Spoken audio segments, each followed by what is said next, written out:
Good morning everybody. आज हम लोग भारतीय संविधान में लिखित राज्यपाल के बारे में अध्ययन करेंगे। राज्यपाल राज्य का संवैधानिक प्रमुख होता है।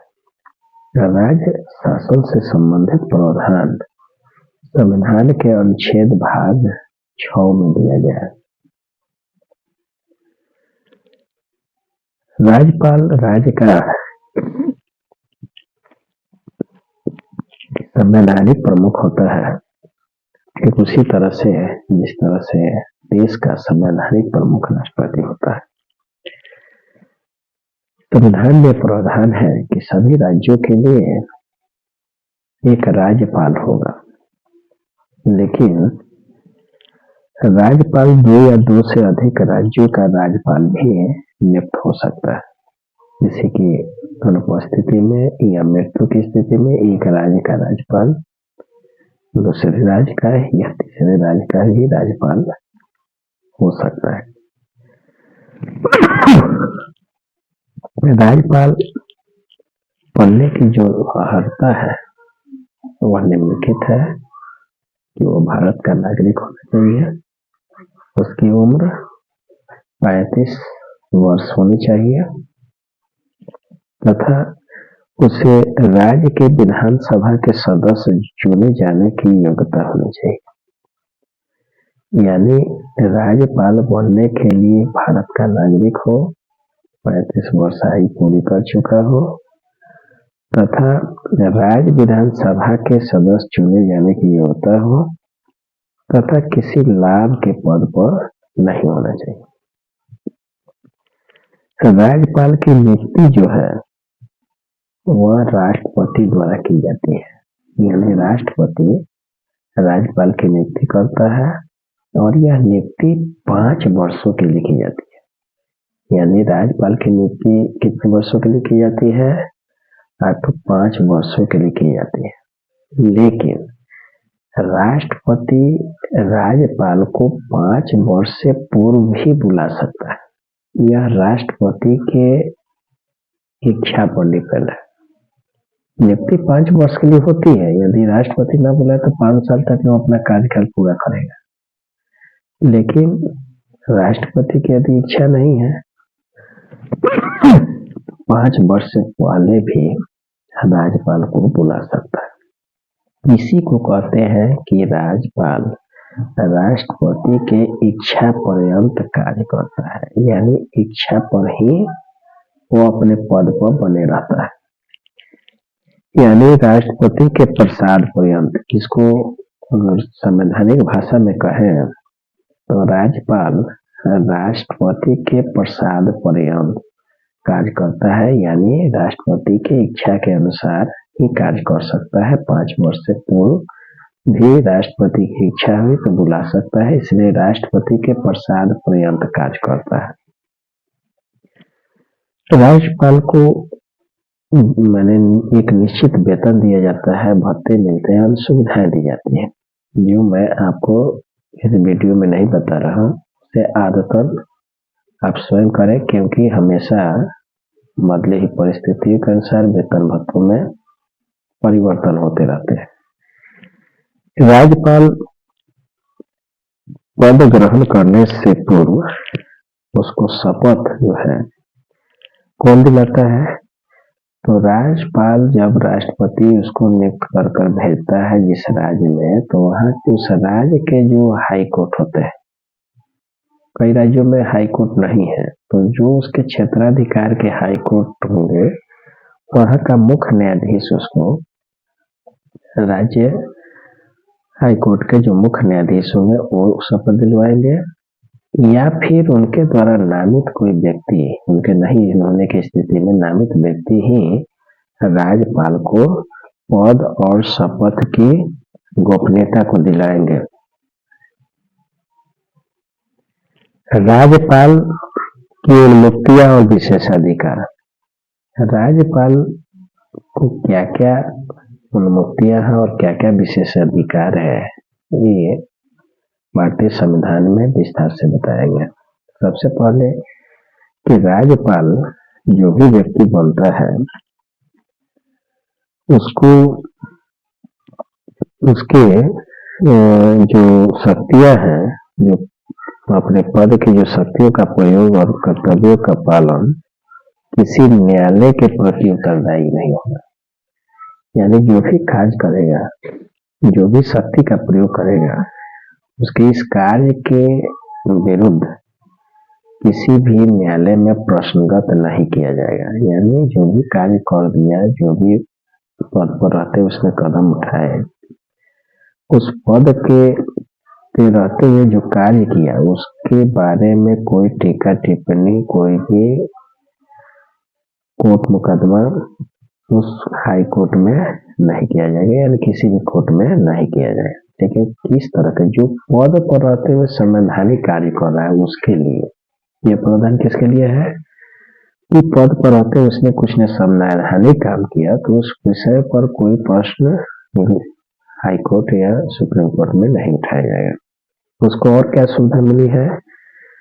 दूसरी उसको सुविधा ये मिली है कि जब तक वह पद पर रहता है, यानी राज्यपाल के पद पर रहता है, उसको आपराधिक कार्रवाई नहीं की जा सकती है। यानी उस पर कोई भी फौजदारी संबंधी कानून के तहत उसकी न तो गिरफ्तारी की जाएगी और न ही उस पर कोई आपराधिक कार्रवाई प्रारंभ की जाएगी।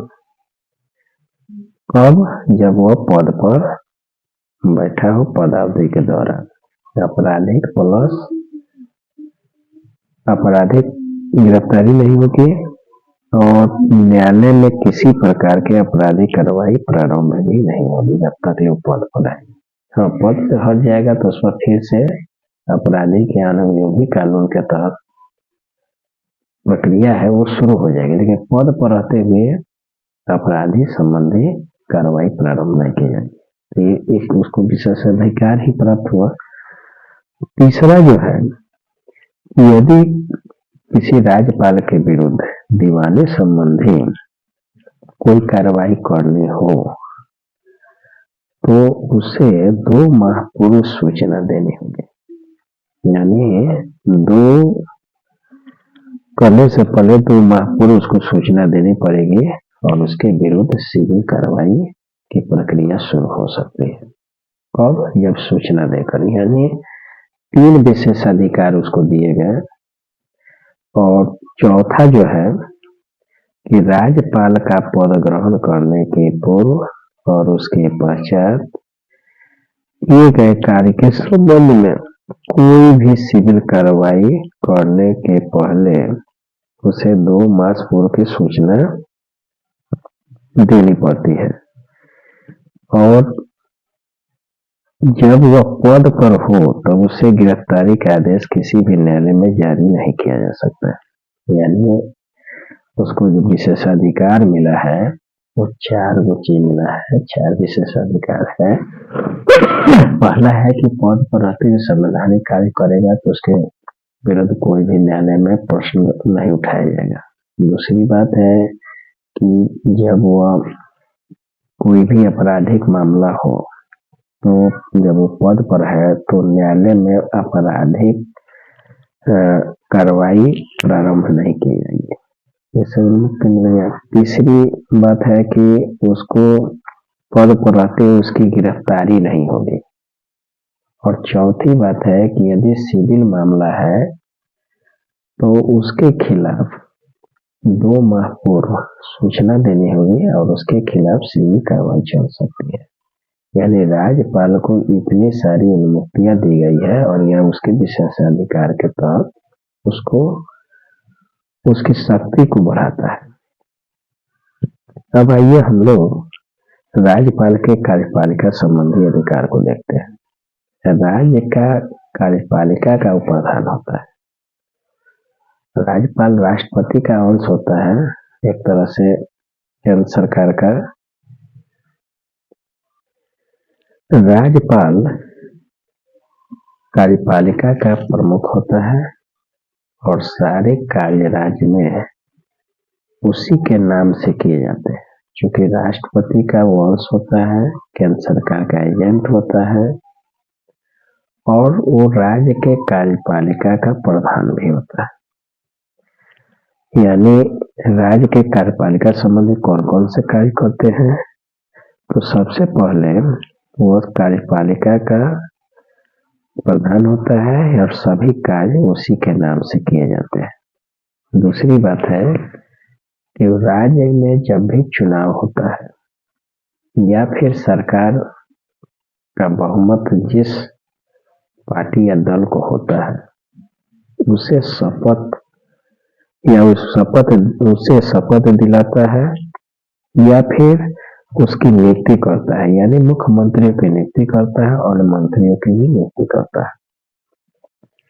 मंत्रिपरिषद सदस्यों की नियुक्ति करता है और उसे पद और गोपनीयता की शपथ दिलाता है। यानी जैसे ही कोई नया मुख्यमंत्री बनता है या उसके मंत्रिपरिषद का गठन होता है तो जितने भी मंत्री होते हैं प्लस जो मुख्यमंत्री बनता है उसको पद और गोपनीयता की शपथ दिलाता है और उसकी नियुक्ति करता है।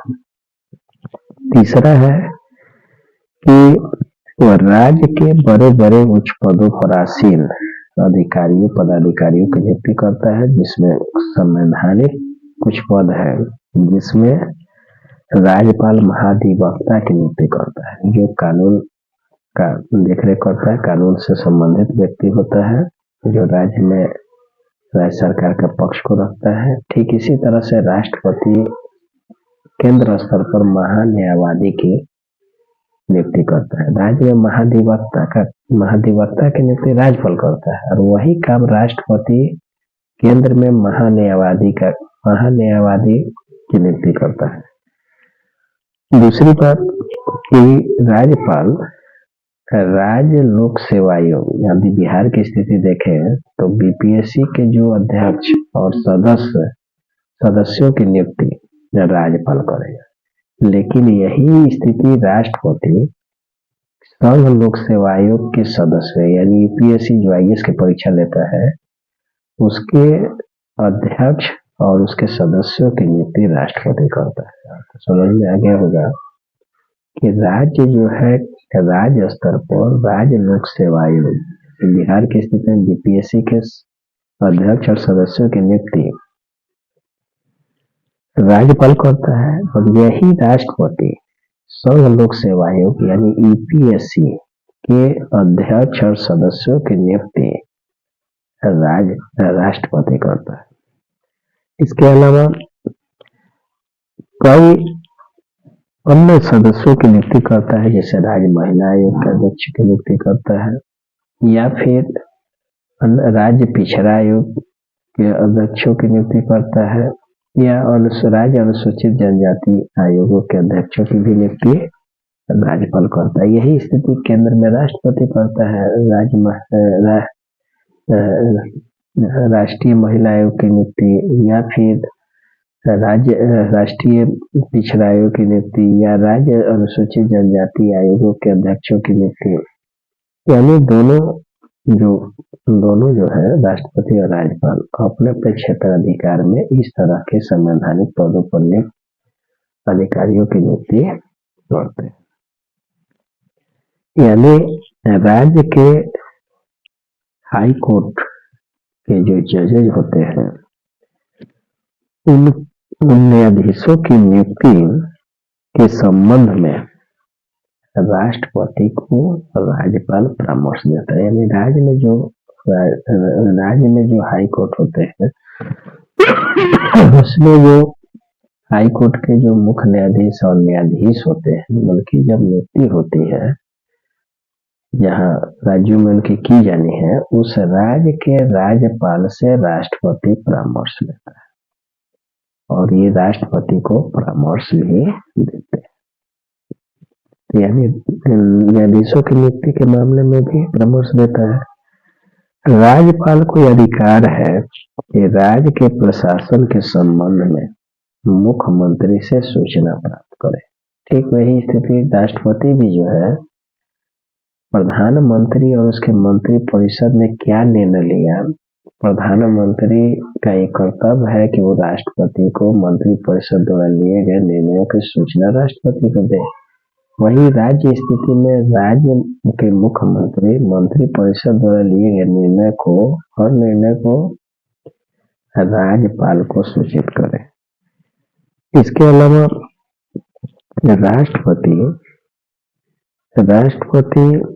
राज्यपाल जो है राज्य का प्रशासन राज्य के संविधान के अनुसार यानी देश के संविधान के अनुसार चल रहा है कि नहीं चल रहा है।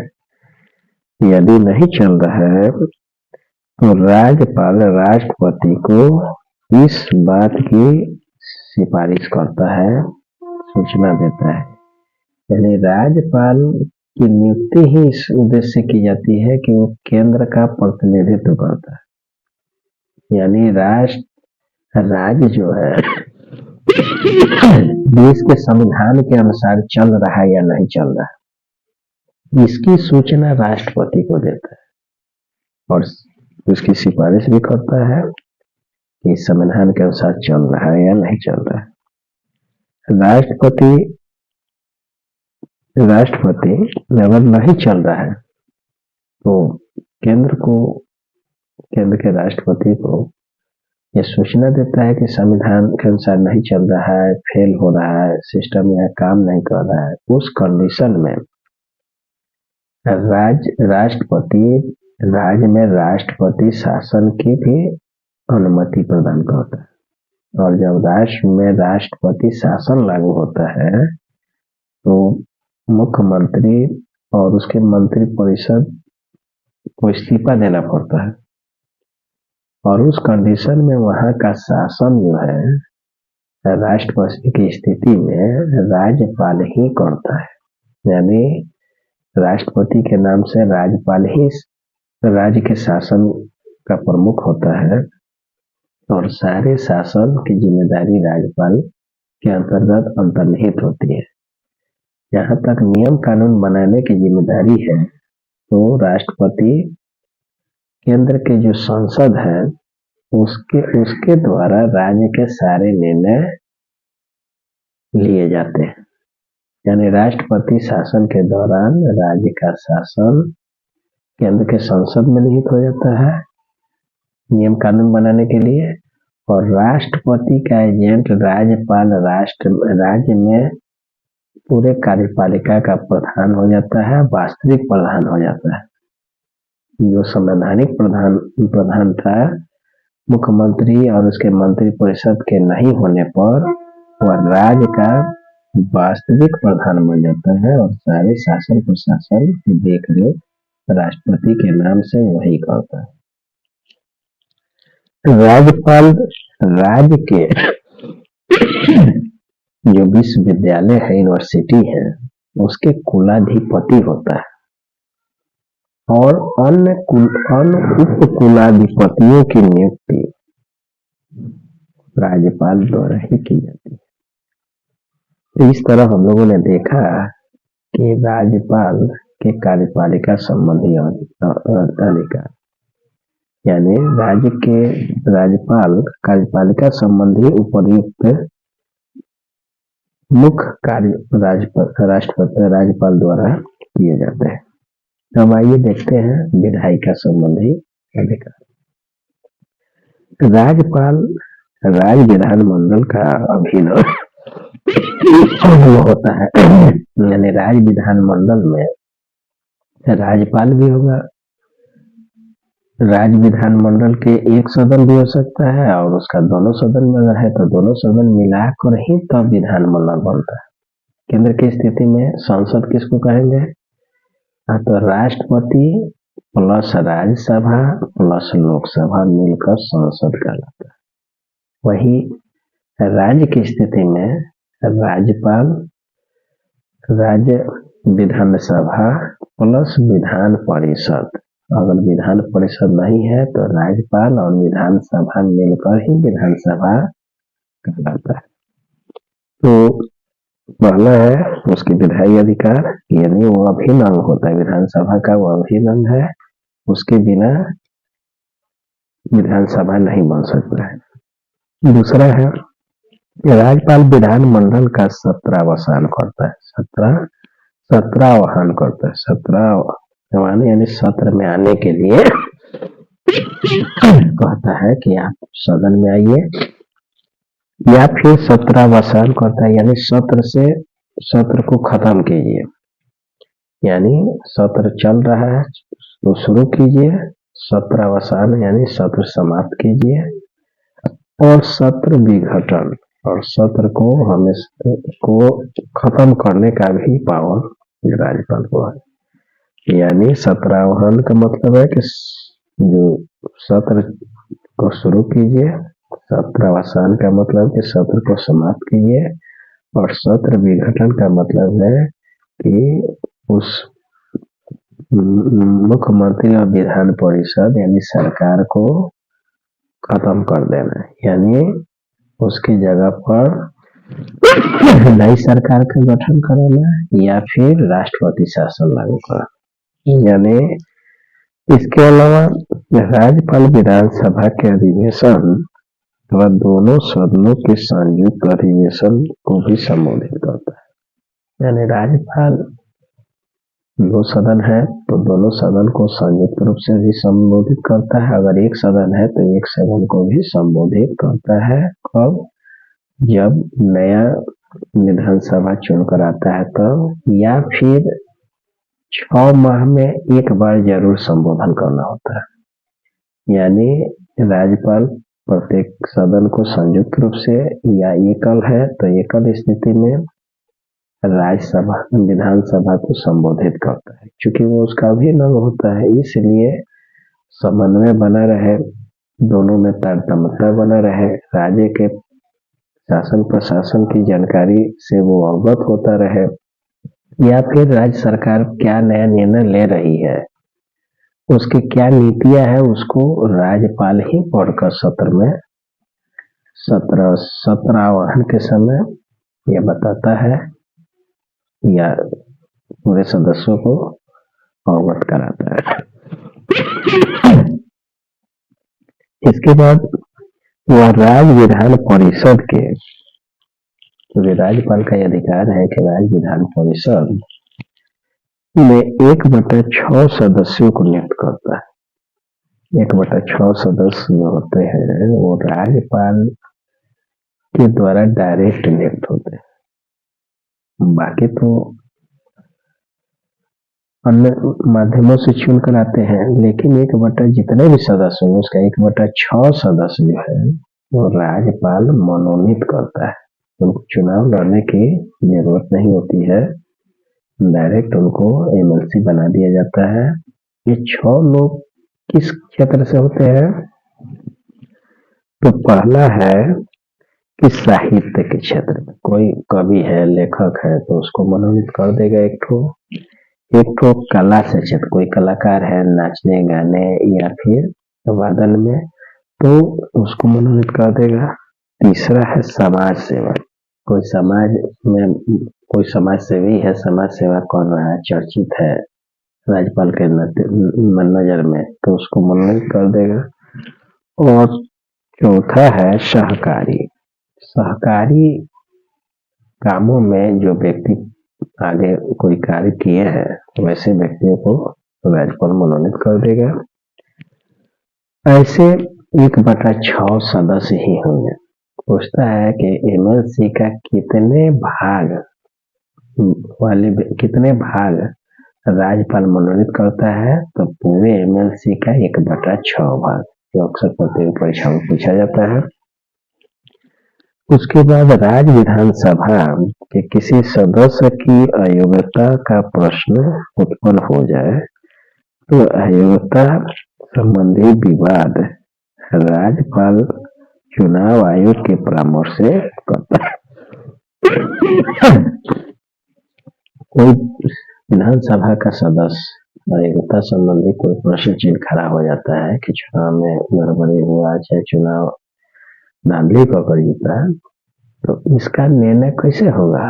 तो इसका निर्णय जो है चुनाव आयोग के परामर्श के अनुसार, उसके परामर्श के उसको चुनाव आयोग को परामर्श करके करता है कि कौन योग्य है कौन अयोग्य है। इसके बाद राज्य विधानमंडल द्वारा पारित विधेयक जो है राज्यपाल के हस्ताक्षर के बाद नियम बन जाता है। मान लीजिए कि विधानसभा या दोनों सदन किसी प्रस्ताव को पारित कर देते हैं तो अंतिम रूप से राज्यपाल के हस्ताक्षर के बाद वह नियम कानून बन जाता है। यानी अंतिम मोहर राज्यपाल की ही होती है। यदि विधानसभा में अंग्ल भारतीय समुदाय के मतलब कि अंग्रेज के वंशजों से संबंधित कोई व्यक्ति का प्रतिनिधित्व राज्य विधानमंडल में नहीं है, स्वयं से नहीं जीता, चूंकि उनकी संख्या कम है, तो ऐसी स्थिति में राज्यपाल एंग्लो इंडियन को मनोनीत कर सकता है। उसको चुनाव लड़ने की जरूरत नहीं है। हर राज्य में अंग्रेजों के कुछ वंशज रह गए होंगे तो उनके लिए प्रावधान किया गया है कि एक एंग्लो इंडियन जो यहाँ शादी ब्याह कर रह गए या फिर उनमें से कोई रह गया तो ऐसे व्यक्तियों को राज्यपाल मनोनीत करता है। और यदि किसी विधानसभा एंग्लो इंडियन की सदस्य प्रतिनिधित्व नहीं है तो एक व्यक्ति को मनोनीत कर देगा। इसके बाद जब विधानमंडल सत्र में चल रहा हो तो राज्यपाल को लगे विधानसभा सत्र चल रहा हो, सत्र नहीं चल रहा हो, यानी सदन का सत्रावसान हो गया हो, सदन में कार्य अभी नहीं चल रहा हो, तो उस कंडीशन में राज्यपाल को ये शक्ति है कि वो अध्यादेश जारी कर सके। यानी राज्यपाल अध्यादेश जारी कर सकता है। यानी सदन में अगर विधायिका नहीं है, विधानसभा नहीं है, कोई तत्काल नियम बनाना हो, और नियम बनाने के लिए सदन में सदस्य आइए नहीं है क्योंकि सत्रावसान हो गया, अब कुछ उसका समय होगा तबे वो सदन में आएंगे। उस कंडीशन में यदि कोई कानून तुरंत जरूरी हो तो राज्यपाल को अधिकार है कि वो अध्यादेश जारी कर सकता है। अध्यादेश का मतलब है कि उस पर कानून बनाकर उस पर काम चला सकता है। लेकिन ये कानून जो बनेगा वो केवल 6 सप्ताह तक ही मान्य होगा। यानी राज्यपाल काम चलाने के लिए 6 सप्ताह के लिए इस तरह का कानून बना लेगा और 6 सप्ताह तक ही वो कानून रहेगा। यदि राज्य विधानमंडल उसको पारित कर दे तो आगे भी बना रह सकता है वो कानून।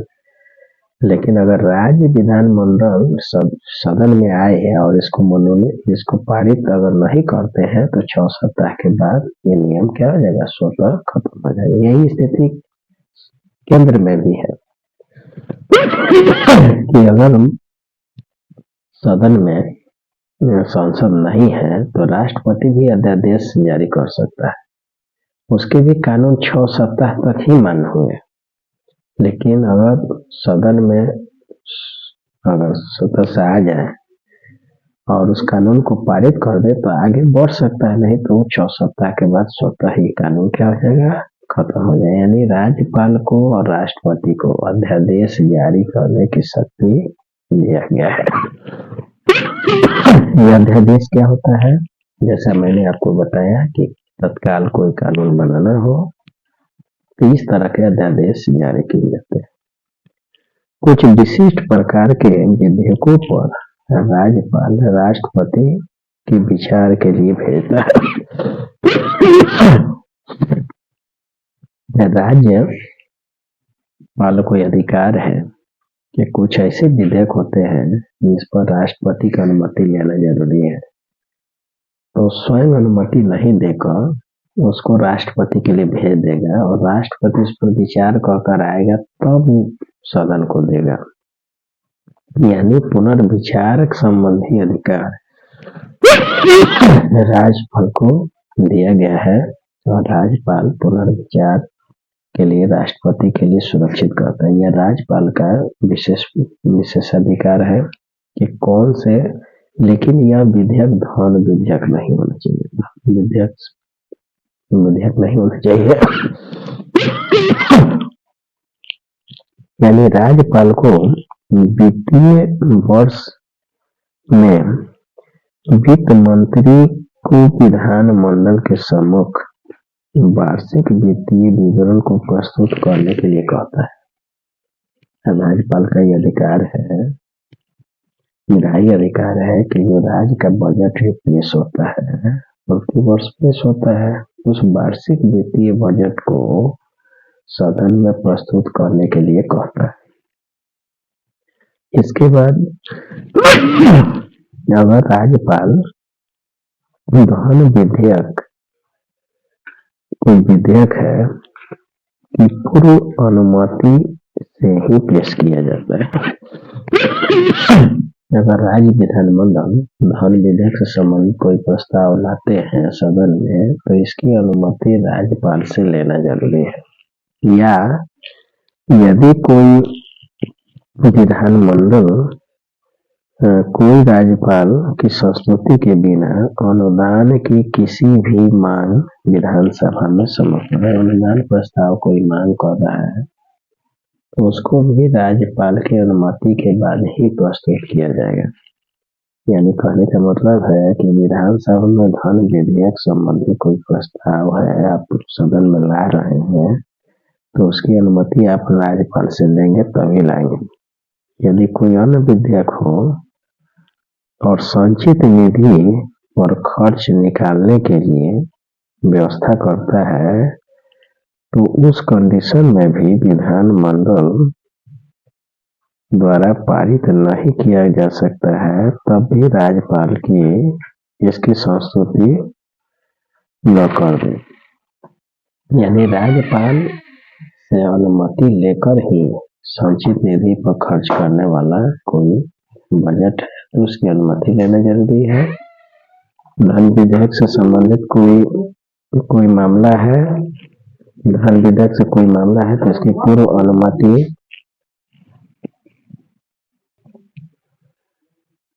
तो धन विधेयक पर राज्यपाल की पूर्व अनुमति से ही पेश किया जाएगा। संचित निधि वाला मामला है तो भी उसकी अनुमति लेना होगा। कोई अनुदान उससे संबंधित कोई मामला हो तो इसकी भी अनुमति राज्यपाल से लेना होगा। राज्यपाल धन विधेयक के अतिरिक्त किसी भी विधेयक को पुनर्विचार के लिए विधानमंडल को भेज सकता है। यानी फिर से आप विचार कीजिए, अगर दोबारा फिर उसी रूप में आता है तो राज्यपाल को अनुमति देने के लिए बाध्य होना पड़ता है सामान्य स्थिति में। लेकिन विशेष परिस्थितियों में वह राष्ट्रपति के लिए पुनर्विचार के लिए भी भेज सकता है, यही उसका विवेकाधिकार है।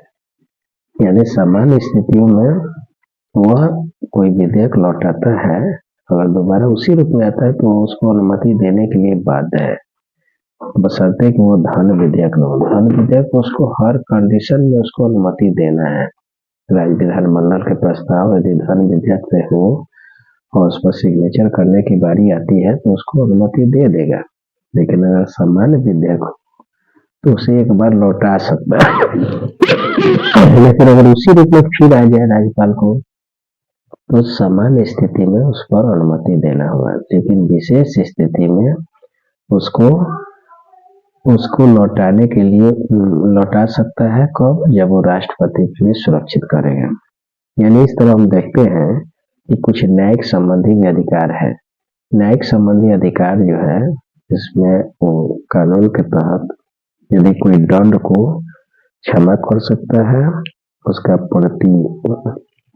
प्रतिलंबन कर सकता है, विराम या परिहार कर सकता है, दंडादेश के निलंबन कर सकता है, परिहार कर सकता है, लघुकरण कर सकता है। यानी कुछ मामलों में सजा प्राप्त व्यक्तियों के क्षमा संबंधी अधिकार जो है लघुकरण है, परिहार है, या फिर दंड को मतलब क्षमा कर सकता है। इस तरह देखते हैं कि राज्यपाल एक संवैधानिक प्रमुख होते हुए भी उसकी कुछ शक्तियां राष्ट्रपति से भी ज्यादा है।